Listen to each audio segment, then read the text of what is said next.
Hello friends, இது உங்கள் Diwakar gaming Tamil channel.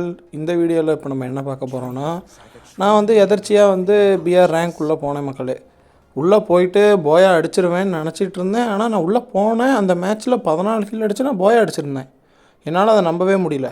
உடனே அதை நம்ம தான் கில் அடிச்சிட்டோமே, வீடியோ எடுத்து போடலாம், நம்மளோட சேனலுக்கு வியூஸ் அதிகமாக வரணும் அப்படின்னு ஒரு ஆர்வத்தில் ஆசையில் போட்டுட்டேன் மக்களே. இன்னும் எனக்கு 50 சப்ஸ்கிரைபர் வந்துட்டாலே நான் லைவ் ஸ்டார்ட் பண்ணிடுவேன் மக்களே. அதுக்கப்புறம் நம்ம லைவில் ப்ளே பண்ணலாம்.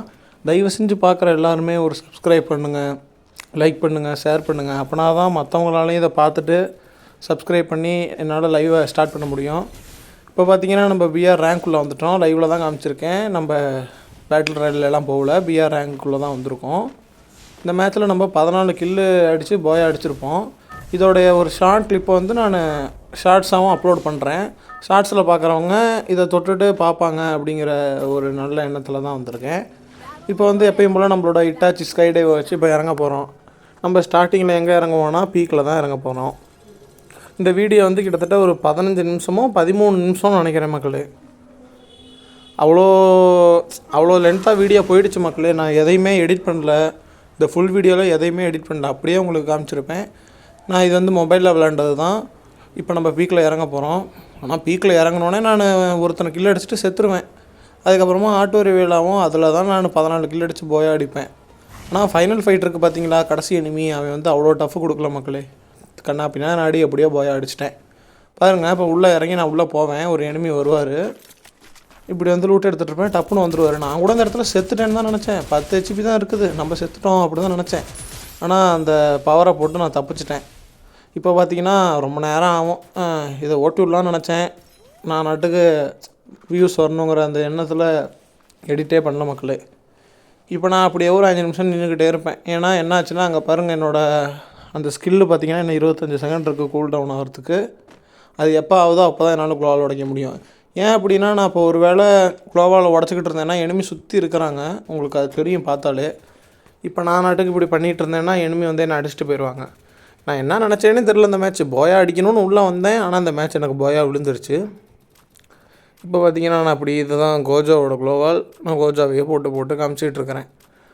இப்போ ஸ்கில் கூல் டவுன் ஆனோடனே நம்ம மேட்ச் ஆரம்பிக்க போகிறோம். ஒரு கில் அடிச்சிருக்கோம் பார்த்துக்கோங்க, 45 அளவு இருக்குது. இப்போ பார்த்தீங்கன்னா அந்த விஎஸ்எஸ்ஸையும் அந்த பைசனையும் எடுத்துக்குவோம். இப்படியே நம்மளாட்டுக்கு போய்கிட்டு இருப்போம். அங்கே ஒருத்தர் குளோவால் போட்டிருக்காரு. சரி, அப்போ அங்கே எனிமி இருப்போம். இங்கே ஒரு எனிமி லெஃப்ட்டில் இறங்கினோன்னே இன்னொருத்தர் நிற்கிறாரு. என்னை லைட்டாக ஷூட் பண்ணிடுவார் கொஞ்சம். அப்போ எனக்கு தெரிஞ்சு போயிடும் எனிமி தான் இங்கே தான் இருக்காங்க அப்படின்ட்டு. குளோவெல்லாம் போட்டுட்டு நான் நாட்டுக்கு உள்ளே போகிறேன். அங்கே 2 பேரும் அடிச்சுக்கிட்டு கிடக்குறாங்க. சரிடா, நீங்கள் அங்கிட்ட தானே அடிச்சுக்கிட்டு இருக்கீங்க, சுற்றி அடிக்கலான்ட்டு நானும் உள்ளே வரேன். உள்ளே வந்தால் ஒருத்தன் இன்னொருத்தனை முடிச்சிட்டான் நாட்டுக்கு. நான் அப்படியே நின்று பார்த்துட்ருக்கேன். ஒருத்தன் வரான். இவன் விடுவோம், நான் மண்டையிலேயே அடிச்சிட்டேன். அவன் பேர் உரோச்சி மாறு. அவனை அடித்து முடிச்சுட்டு இன்னொரு எனிமி இருக்காருன்னு எனக்கு தெரியும், எங்கே தான் இருக்காருன்னு தெரில. அதனால் சுற்றுக்குழால் போட்டுக்கிட்டேன். சுற்றுக்குழால் போட்டுட்டு கண்ணை மாற்றிட்டேன். M4 A14 எடுத்துட்டேன், பைசனை வச்சுக்கிட்டேன். இப்போ பார்த்தீங்கன்னா அந்த ஸ்கில்லை நான் அந்த மூலையில் இருக்குது பாருங்கள் குளோவால், அதில் எனிமி இருப்பான்னு நினச்சிக்கிட்டு அதை போடலான்னு இருந்தேன். அதுக்கோசரமே நான் இதை வச்சு மினி யூஎஸ்ஐ வச்சு டப்புன்னு இதை உடச்சிக்கிட்டே கிடப்பேன். ஏன்னா அந்த இதில் போய்ட்டு குளோவாலில் உடச்சி நம்ம எனிமி அடிச்சிடலாம் அப்படிங்கிற ஒரு எண்ணத்தில் அப்படி பண்ணிகிட்டு இருந்தேன். ஆனால் போய் பார்த்தா தான் தெரியுது, அதை உடச்சா உள்ளே யாருமே இல்லை கைஸ். தேவையில்லாமல் ஸ்கில்லை வேஸ்ட் பண்ணிட்டோம். இந்த இடத்துல தான் என்ன அடித்து முடிச்சு விட்ருவாங்கன்னு நினைக்கிறேன், எனக்கு சரியாக தெரியல. பார்த்திங்கன்னா இப்படியே அங்கிட்டும் இங்கிட்டும் போய்கிட்டு இருப்பேன். இப்போ என்ன ஒரு எனிமி அடிச்சிருவார். இந்த இடத்துல கிடையாது. இப்போ உள்ளே போவேன் பாருங்கள் கைஸ். இப்போ உள்ளே போயாச்சு. அங்கே பாருங்கள், அங்கே எனிமி நினச்சேன், அது எனிமி இல்லை. அப்புறமா எனக்கு என்ன பண்ணுறதுனே தெரில. கன்னை எனக்கு பிடிச்ச பேரஃபுல் கன் வந்துருச்சு. எனக்கு பிடிச்சது பார்த்திங்கன்னா AK பேரஃபுல் தான் கைஸ். AK நல்லாயிருக்கும் ஷார்ட் ரேஞ்சுக்கு. ஆனால் என்னன்னா செதறும் ஓவராக.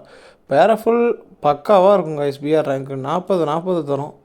நானுங்க ஒரு எனிமி இருக்கான்னு அது அங்கே மேப்பில் காமிக்குதுன்னு ஸ்கோப் போட்டு வச்சுக்கிட்டு இருக்கிறேன். எனிமி எங்கே இருக்கானே தெரியல.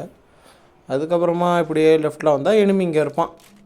எனிமியும் பார்க்கல, எதையும் பார்க்கல. ஆனால் நான் அவனை அடிச்சிருவேன் நினச்சி சுற்றுக்குள்ளெல்லாம் போட்டு நான் மூக்குப்படியை, அது பேர் என்ன சொல்லுவாங்க, இன்ஹேலரா, நம்மளாம் மூக்குப்படின்னு தானே சொல்லுவோம். அடிக்க பார்ப்பேன், அடிக்க முடியாது இந்த இடத்துல. இப்போ என்னை அடிச்சு போடுவான்னு நினைக்கிறேன் கைஸ். அடிச்சு போட்டான். சரிடா, இந்த மேட்ச் நம்மளை பார்த்தா பின்னாடி ஒருத்தன், நம்மளால் போய் அந்த மேட்ச் அடிக்க முடியாது, கண்டிப்பாக நம்ம வாய்ப்பே கிடையாது அப்படின்னு தான் நினச்சிட்டு இருந்தேன் கைஸ். இருந்தாலும் பரவாயில்ல, பீக்லேயே இறங்குவோம், போய் அடிக்க முடியலனாலும் பரவாயில்ல அப்படின்னு நினச்சிக்கிட்டே நான் திருப்பியும் இறங்கினேன். எனிமி இருக்காங்க பாருங்கள், மேப்பில் காமிக்கிது 2 பேர் அங்கேயே தான் நிற்கிறானுங்க. இருந்தாலும் நான் இறங்கினேன் கைஸ். கீழே தெரியாமல் மேலே இறங்கி விட்டேன். ஆனால் மேலே இறங்கினா தான் எனக்கு என்னமோ லக்கோ தெரில. இங்கே ஒருத்தன் அவன் என்னை பார்க்கவே இல்லை, இன்னொருத்தன் அவனையும் அடிச்சு விட்டேன் கைஸ். இப்படி 2 பேர்த்தையுமே நான் அடிச்சு விட்டேன். இப்போ வரைக்குமே வீடியோ பார்த்தீங்கன்னா 5 நிமிஷம் தான் ஓடி இருக்குது. 5 நிமிஷத்துக்கு 4 கில் அடிச்சிருக்கிறேன். இன்னும் 35 அளவு இருக்குது. இந்த மேட்ச்சில் என்ன ஒரு சிறப்பு அம்சம்னா, பீக்கு அதை சுற்றி கொஞ்சம் இதுக்குள்ளேயே விளையாடி போயா அடித்தாச்சு. நம்ம மேப்பில் வேறு எங்கேயுமே போக கிடையாது. பீக்கு அதை சுற்றியே நம்ம வந்து அடித்து முடிச்சாச்சு. இப்போ பார்த்தீங்கன்னா ரைட் சைடு வந்து எவனும் அதை எடுத்துக்கிட்டு இருக்கிறான். அந்த லூட்டை அடிக்க போகலாம் அப்படின்ட்டு நினச்சி நானும் அப்படியே நின்றுக்கிட்டு இருந்தேன். ஆனால் எனிமி வருவானா வரமாட்டானான்னு எனக்கு டவுட்டு. உங்களுக்கு இது மாதிரி நடந்திருக்கா மக்களே? அங்கே பாருங்கள், பேராஃபுல்லு P90 வச்சுருக்கேன். அந்த டெசர்ட்டிக்கில் இருக்கிற ஏரியாவில் வந்து இந்த மினி யூஎஸ்ஏ வந்து அடிக்கடி மாட்டிக்கும். அது எனக்கு சுத்தமாக பிடிக்காது, மினி யூஎஸ்ஏ அங்கே இருக்கிறது. அதனால் அதை சும்மா எடுத்து விட்டுக்கிட்டே தான் கிடப்பேன். எனக்கு ஒரு பயம், நான் தான் ஏற்கனவே செத்துட்டேனே ஒரு தடவை. இப்போ நான் ஒரு வேளை செத்துட்டேன் அப்படின்னா எனக்கு முடிஞ்சு போயிடும், வீடியோவுக்கு கண்டென்ட் கிடைக்காது. அப்படிங்கிறதுனால நானும் அப்படியே சாவக்கூடாதுன்னு சுற்றி அந்த சைடு குளோவால் அடைச்சி விட்டுட்டேன்.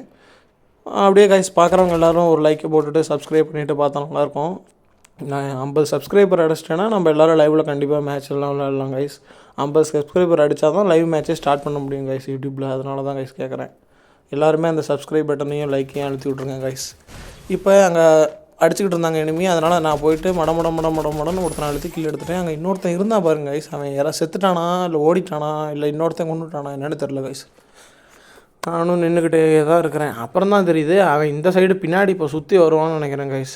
பின்னாடி ஒருத்தர் இப்போ வருவார். அது அவன் தானா என்னன்னு எனக்கு தெரியல. அந்த மேப்பில் பார்த்தேன் இந்த சைடு எனிமி காமிச்சதுன்னு வந்தால் இங்கே ஒருத்தர் இவருக்கு அடித்தேன் வந்துட்டாப்பு அப்படியே இறந்துட்டார். இவர் செத்தோடனே அப்படியே இன்ஹேலரை போட்டு நல்லா ஏற்றிக்கிட்டு இப்படியே அந்த சைடும் இந்த சைடும் தாவிட்டு இருந்தேன். இப்போயே பாருங்கள் 6 கிலோ அடிச்சிட்டேன். இன்னும் 26 நடுவில் வேறு நெட்டு வந்து இஷ்யூ ஆகிக்கிட்டே இருக்குது கைஸ். இங்கே எனிமி இருப்பார்னு பார்த்தேன், எனிமியே இல்லை. எனக்கு தெரிஞ்சு பீக்கில் எனிமியே கிடையாது கைஸ் இனிமேல். ஆனால் அப்படி தான் நினச்சிக்கிட்டு இருந்தேன். மேப்பில் பார்த்தீங்கன்னா 3 எனிமி காமிக்குது. இங்கே ஒரு எனிமி உள்ளே காமிச்சதுன்னு வந்தேன், ஆனால் எனிமியே காணாங்க. அதுக்கப்புறமா ஒரு கார் வருது. இந்த மாதிரி நிறைய விஷயங்கள் வந்துக்கிட்டே இருக்குது. எனக்கு ஒரே பதட்டம், போயா அடித்தே ஆகணும், நம்மளாலையும் போயாலாம் அடிக்க முடியும், இறங்கணுன்னே அடிச்சிடலாம் அப்படின்ட்டு இப்படியே சுற்றிக்கிட்டு இருப்பேன் கைஸ். இப்படியே சுற்றி அந்த மேப்பில் பாருங்கள், அந்த எல்லோ கலரில் ஒன்று பறக்கும்ல ட்ரோன், அது போயிடுச்சு. அது போனதுனால எனிமி எங்கே இருக்கிறானே என்னால் சொல்ல முடியல. இந்த குளோவாலெல்லாம் இருப்பான் நினச்சி குளோவாலெலாம் உடைக்கிறேன் நான் நாட்டுக்கு. ஆனால் குளோவாலே எனிமி இல்லை, எங்கேயும் எனிமி இல்லை. இப்படியே ஒரு 2 ரவுண்டு இங்கேயே போட்டுக்கிட்டு இருந்தேன். இப்படியே போட்டு எனக்கு வந்து ஒரு மாதிரி டென்ஷனாகவே ஆகிடுச்சு. என்னடா எப்போ பார்த்தாலுங்க பாருங்கள், இது வேறு இந்த ஃபயர் இதெல்லாம் வந்து இருந்தால் எனிமி பாருங்கள் இவனையே அடித்து கொண்டாச்சு. இந்த இடத்துலையே எனக்கு பயம், நம்ம செத்துட்டோம் அப்படின்ட்டு. எப்படியோ அவனை அடித்து முடிச்சுட்டு இப்போ பார்த்திங்கன்னா நம்ம அந்த சைடு வெளியே போயிட்டு அங்கே ஒரு எனிமிக்கு ஒரு தரமான ஒரு ஒன்டாப் அடிப்பேன் பாருங்கள். வெறும் 110 என்னமோ தான் கொடுப்பேன், இறந்து போயிடுவான். இன்னொருத்தன் கூட சுட்டுட்ருப்பான். இப்படியே இந்த சைடு ஓடி அங்கே பார்த்திங்கன்னா லாங்கில் ஒருத்தன் இருப்பான் பாருங்கள், நேராக அந்த பாறைக்கிட்ட ஒருத்தன் ஓடிக்கிட்டு இருப்பான். நான் அவனை பார்த்துட்டேன், ஆனால் அவன் என்னை பார்க்கல. நானும் அவனை ஃபாலோ பண்ணிக்கிட்டே போகிறேன், பவரெல்லாம் போட்டு போய் இங்கே இருப்பானா அங்கே இருப்பானா நம்மளை பார்த்துக்கிட்டு இருப்பானோன்னா டவுட்டு. பாருங்கள் குளோவாலாம் போட்டிருக்கான், எங்கே போனானே தெரியல. அங்கே பார்த்திங்கன்னா லாங்கில் அடிச்சுக்கிட்டு இருப்பாங்க. பார்த்திங்களா 101 அடித்தேன், செத்து போயிட்டான். அவன் செத்து போனோன்னே என்ன 2 பேர் பார்க்க ஆரம்பிச்சிட்டாங்க. அதில் ரியாக்ஷன்லாம் ஒருத்தர் போடுவார், கொண்டு புட்டியாடா அப்படிங்கிற மாதிரி. பின்னாடி பார்த்திங்கன்னா அங்கிட்ட ஒரு எனிமி காமிக்குது. அந்த எனிமி இந்த எனிமி அப்படின்னு எனக்கு குழப்பம். இங்கேயே நம்ம டவுனாக போகிறோம் அப்படின்ட்டு தான் நினச்சிக்கிட்டு இருந்தேன். ஆனால் பார்த்திங்கன்னா நான் கடைசி வரைக்கும் தாக்கு பிடிப்பேன்னு எனக்கே தெரில. நான் அடிப்பேன், ஆனால் இவர் சாக மாட்டார். இதுக்கு மேலே இங்கே இருந்தால் நம்ம கதையை முடிச்சிடுவாங்க அப்படின்ட்டு நான் வந்து அந்த காயினை பிடிக்கலான்ட்டு போவேன். காயினை பிடிக்கல தான் இங்கே ஒருத்தன் சுட்டுட்ருக்கிறான். இந்த இடத்துல மட்டும் நான் ஐக்கியம் யூஸ் பண்ணி குளோவால் அடைக்காமல் விட்டுருந்தேன் அப்படின்னா கண்டிப்பாக என்னை வந்து கொண்டிருப்பார். மற்ற நேரத்துலலாம் நான் வந்து அடிக்கிறேன்ட்டு போய் திமிராக போய் அடி வாங்கிடுவேன். ஆனால் இந்த இடத்துல மட்டும் நான் அப்படி பண்ணலை. இங்கே பாருங்கள், பாலமுருகன் மெசேஜ் பண்ணிட்டேன் அப்படின்னு போட்டிருக்கான். நம்மளோட சப்ஸ்கிரைபர் தான் வரும், நம்மளோட காலேஜ் மேட்டு தான் வரும். இங்கே பார்த்தீங்கன்னா எனிமி அங்கேருந்து வந்துக்கிட்டு இருப்பான். அவனை போட்டு ஒரே அடி காலையிலேயே. அவன் செத்த உடனே எனக்கு வந்து இங்கே ஒரு எனிமி இப்போ வருவார் பாருங்கள் என்ட்ரன்ஸில். நான் எதிர்பார்க்கவே இல்லை எனிமி வருவார்னு. அவர் ஆட்டுக்கு வராரு. நானும் பேராஃபில் P90 நினச்சி பேராஃபில் அழுத்திக்கிட்டு இருப்பேன். இப்போ எனிமி தெரியுங்கிட்டு தான் வருவாருன்னு, அதனால் பாருங்கள் இங்கேயே அழுத்த ஆரம்பிச்சிருவேன். அப்படின்னா தான் அவர் சாவார்னு. கரெக்டாக அதே மாதிரியே செத்துட்டார். இப்போ ஜோன் வேறு வந்துருச்சு. அந்த மேப்பில் பாருங்கள், அந்த லூட்டை வேறு யாரோ அடிச்சுக்கிட்டு இருக்காங்க. இன்னும் அவங்கள போய் அடிக்கணும். எஸ்விடி எடுத்துக்கலான்னு தான் பார்த்தேன். இருந்தாலும் எனக்கு பேராஃபில் அந்த மேட்ச் அடிக்கணும்னு ஒரு ஆசை. அதனால் பேராஃபில் எடுத்துக்கிட்டேன். அங்கே பாருங்கள், எனிமியை பார்த்துட்டேன் அங்கேயே. ஆனால் நான் அவரை இந்த இடத்துல அடிக்க மாட்டேன், கொஞ்சம் தள்ளி போய் தான் அடிப்பேன். ஆனால் இந்த எனிமி நினச்சிருந்தா என்ன கொண்டிருக்கலாம். ஆனால் அவர் கொல்லாமல் விட்டுட்டாரு. இங்கே பாருங்கள் போயிட்டுருப்பாரு. நானும் வச்சு பார்ப்பேன், விழுவாது. சரிடா அவர் அங்கிட்டே போய் அடிச்சுக்கலான்ட்டு இப்படியே பின்னாடி போய் இப்போ பாருங்க மாட்டோம். இவர் இந்த மேட்ச் என்னை கொண்டிருக்க வேண்டியது, ஆனால் என்னோடய நல்ல நேரம் நான் தப்பிச்சுக்கிட்டேன். இங்கே பார்த்தீங்கன்னா நான் என்ன தான் இன்ஹேலர் ஏற்றினாலுமே ஹெல்த்து ஏறவே இல்லாத ஒரே காரணத்தினால நான் உட்காந்து வேறு வழி இல்லாமல் மெடிக்கெட்லாம் போட்டுட்ருக்கிறேன். இந்த மாதிரி மெடிக்கெட் போடையில் எத்தனை தடவை என்ன அடிச்சிருக்காங்க தெரியுமா எனிமி. அப்படியே எரிச்சலை கிளப்போம். இப்படியே அவன்கிட்ட போய்ட்டு அங்கேருந்து 2 இன்ஹேலரையும் தூக்கிட்டு நம்மளாட்டுக்கு வேகமாக ஓடுறோம். இப்போயே பார்த்தீங்கன்னா நம்ம 11 கிலோ அடிச்சிட்டோம், 12 அளவு ஆகிடுச்சு. நானும் இப்படியே ஓடிக்கிட்டே இருக்கிறேன். இந்த இடத்துல எனிமி இருப்பாங்களோன்னு எனக்கு டவுட்டு. அந்த இடத்துல அந்த டப்பாவை உடச்சி பார்த்தேன், எனிமி யாரும் இல்லை. அதனால் நான் நாட்டுக்கு அப்படியே இங்கிட்டும் அங்கிட்டும் ஆடிட்டு இருந்தேன். இப்போ பாருங்கள் கைஸ், நீங்கள் வந்து ஃபைனல் ஃபைட்டுக்குள்ளே வந்துட்டீங்க. அந்த மேப்பை பாருங்கள், அந்த ஒயிட் கலர் வட்டம் இருக்குது பார்த்தீங்களா, அதுக்கிட்டே தான் நீங்கள் இருக்கணும். ஆனால் வந்து அதுக்கிட்டே வந்து உங்களுக்கு இடம் சூஸ் பண்ண தெரியணும். இப்போ நான் வந்து பார்த்திங்கன்னா மேட்டில் இருக்கிறேன். மேட்டில் இருந்துக்கிட்டு தான் நான் எல்லாத்தையும் படிப்பேன். மேட்டில் இருக்கிறதுனால ஏன்னா எனக்கு ஃபைனல் ஜோனும் மேட்டில் தான் வரப்போகுது. அந்த ஒரே காரணத்தினால தான் நான் வந்து இங்கே பிடிச்சிக்கினேன். இதே இப்போ நான் கீழே இருந்தேன்னு வச்சுக்கோங்களேன், எனிமி மேலே இருப்பான், நான் வேறு ஒருத்தனை அடிக்கல, என்ன பிடிச்சி அடிப்பான். அப்புறம் ஃபைனல் ஃபைட் வந்துருச்சுன்னா மேலே இருக்கனால அட்வான்டேஜ் அவனுக்கு தான். இப்போ நான் இதில் மேலே இருப்பேன், லாஸ்ட்டு ஒருத்தன் கூட எனக்கு அட்வான்டேஜ் அதிகமாகிடும். அவன் கீழேருந்து மேலே வரதுக்குள்ளேயே நான் அவனை அடிச்சிருவேன் பாருங்களேன். இப்போ பாருங்கள் என்கிட்ட நிறைய லூட் இருக்குது, பாம்பு இருக்குது, என்னென்னமோ இருக்குது, 3 லேண்ட்மைன் வேறு இருக்குது.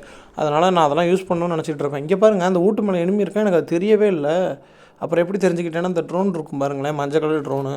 அந்த மஞ்சள் கலர் ட்ரோனை இப்போ விடையில் தான் தெரியும், ரைட் சைடு அந்த பில்டிங் மேலே எனிமி இருக்கிறாங்கிறத இன்ன வரைக்கும் நான் பார்க்கல நிஜமாலுமே.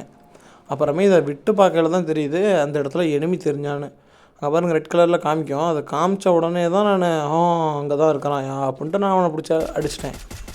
அவனை அடித்தோடனே எனக்கு 12 கிலோ ஆகிடுச்சிங்களா, இன்னும் 2 கிலோ தான் இருக்குது நான் சொன்னதுக்கு. அங்கே பாருங்க எல்லாம் சுட்டுக்கிட்டு கிடப்பானுங்க. நான் போய் அடிப்பேன், அந்த மேட்ச் எதிர்பார்க்கவே இல்லை. இப்போயே இதில் புது அப்டேட்டில் வேறு என்னென்னா, கடைசியாக விளையாடுறவங்களுக்கு கோல்டுன்னு சொல்லி 20+ ஏறுது, சில்வர்னு சொல்லி ஒரு 15+ ஏறுது. அதனால் நமக்கு வந்து அட்வான்டேஜ் அதிகமாக இருக்குது. இங்கே பாருங்கள் இவனுக்கு அடிப்பேன், ஆனால் வந்து இவன் சாக மாட்டான். இந்த வீட்டில் ஒருத்தர் இருக்கான் பாருங்கள், இவன் இந்நேரம் என்னை கொண்டிருப்பான். 13 HP தான் இருக்குது, இந்நேரம் என்னை கொன்று சுடுகாடு ஆக்கியிருப்பான். அப்புறம் பார்த்திங்கன்னா மொத்தமே இப்போ 5 பேர் இருக்கோம், அதில் என்ன விட்டுட்டிங்கன்னா 4 பேர். இங்கே பாருங்கள் ரியாக்ஷன்லாம் போட்டுட்ருக்காரு ஒருத்தர் சாவடிச்சிட்டேன்ட்டு. நானும் அப்படியே பார்த்துட்ருக்கேன். அந்த வீட்டில் இருக்கான் பாருங்கள் எல்சே வீட்டில், அப்போ அவன் என்கிட்ட அடி வாங்கிடுவாங்க. அப்படியே சோனி ஆக்டிவேட் ஆகிடும், அப்படியே கெத்தான் நின்றுட்டுருப்பேன். செத்து போயிடுவான்னு. செத்து போனோன்னு தான் தெரியும். அதுக்கப்புறமா 13 கிலோ அடிச்சிட்டேன், ஒரே கிலோ தான். இப்போ பார்த்தீங்கன்னா 2 அளவு இருக்கிறதே நான் பார்க்க மாட்டேன். நான் சுட்டுக்கிட்டு இருப்பேன், 82 விழுந்துருச்சுங்களா. அப்புறம் தான் அலைவை பார்ப்பேன், 2 கிலோ தான்டா இருக்குது, 2 பேர் தான் இருக்கும் அப்படின்னு பார்த்தா இந்த சைடு வருவோம் பாருங்கள். இப்போ அவசரமாக ஒருத்தன், இப்போ லெஃப்ட் சைடு பாருங்கள், அப்படியே அவசரமாக வந்துக்கிட்டு இருப்பான். ஒருத்தன் வந்துட்டானா, இப்போ அவனை தான் அடிக்கலான்ட்டு ட்ரை பண்ணுவோம். அவன் வந்து என்னை அடிக்கிறதுல கான்சன்ட்ரேட் பண்ணவே இல்லை. ஜோனு பக்கத்தில் வந்துருச்சு, நம்ம ஜோனை பிடிக்கணும். அப்போயே எனக்கு தெரிஞ்சு போச்சு, சரி முன்னாடி போய் பாம்பெல்லாம் தூக்கி போட்டு அவனை கொண்டுடலாம் அப்படின்ட்டு. நான் பாம்பை தூக்கி போடுவேன், கரெக்டாக அதுவும் டேமேஜ் கொடுத்துரும் நம்ம ஏற்ற மாதிரியே. 29, 25 கொடுத்துச்சு. 3 பாம்பை தூக்கி போடுவேன், எதுலேயுமே மாட்டலை. அதனால் லேண்ட்மேனை கொண்டு போய் வைப்பேன் கண்ணா பின்னான்னு. ஆனால் இவன்ட்டு வந்து வெஸ்ட் இல்லையாட்டு கைஸ், நம்மள மாதிரியே இருக்கிறான். வெஸ்ட் இல்லை அடித்தோன்னே உரோச்சி மாதிரி ஃபஸ்ட்டு ஒருத்தனை அடித்தேன் பார்த்தீங்களா, அவனாக இருப்பானோன்னு எனக்கு ஒரு டவுட்டாக இருக்குது. இங்கே பார்த்தீங்கன்னா மொதல் இடத்துக்கு வந்து போயா அடித்தாச்சு. நமக்கு எவ்வளோ ப்ளஸ் ஆகிருக்குன்னு பாருங்கள் அந்த மேட்ச்சு. 20+ அந்த கோல்டோடு சேர்த்து நமக்கு மொத்தம் 54+ ஆகிருக்கு கைஸ். 14 கிலோ அடிச்சிருக்கிறோம். ஸோ இந்த வீடியோ இதோட முடியுது கைஸ். நீங்கள் என்ன பண்ணுறீங்கன்னா எனக்கு வந்து சப்ஸ்கிரைப் பண்ணி லைக் பண்ணுங்கள் கைஸ், அப்படின்னா தான் வந்து நானும் வளர முடியும். தேங்க்யூ.